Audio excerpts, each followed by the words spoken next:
Pa mislim da isto razmišljamo, izbornik i svi igrači. Kao papagaji ponavljam jedno te isto. Mislim da imamo jednu jako nezgodnu grupu, pogotovo otvaranje sa Francuzima. Mislim da ta utakmica za nas već treba biti finale.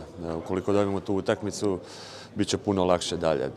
Mi se svi nadamo kao i uvijek da možemo otići do kraja, da možemo otići najmanje u polufinale, ali kako mi, tako i sve ostale reprezentacije razmišljaju, ali mislim da je taj prvi nekakav cilj, bilo bi lijepo da prenesemo 2 boda u drugu grupu. Da, će početi pripreme tu. Mislim da smo mlada ekipa sa dosta iskusnim igračima koji je dobar miks, mislim. Tu ćemo se, mislim, super spremiti, imati video analize, dobro trenirati i da, u subotu onda igramo protiv Slovenije koji je dobar protivnik, pa ćemo vidjeti kako će biti. Pa da, evo nakon dugo vremena mogu reći okupljanje reprezentacije i naravno veselim se tome. Pa da, slijedi 7 dana priprema za, to je 5 dana za Sloveniju, da se dobro pripremimo.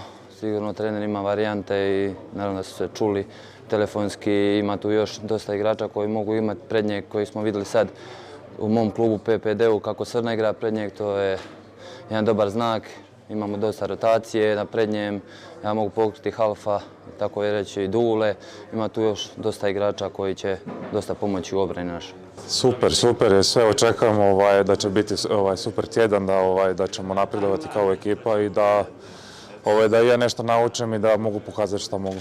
Pa evo, iznimno bitno okupljanje, nama ovdje pogotovo u stožeru, jer nismo dugo bili u ovakvom sastavu, tako da ovo gledamo kao nekakvu prvu fazu pripreme za Europsko prvenstvo i sigurno da se veselimo nakon dugo vremena opet biti zajedno.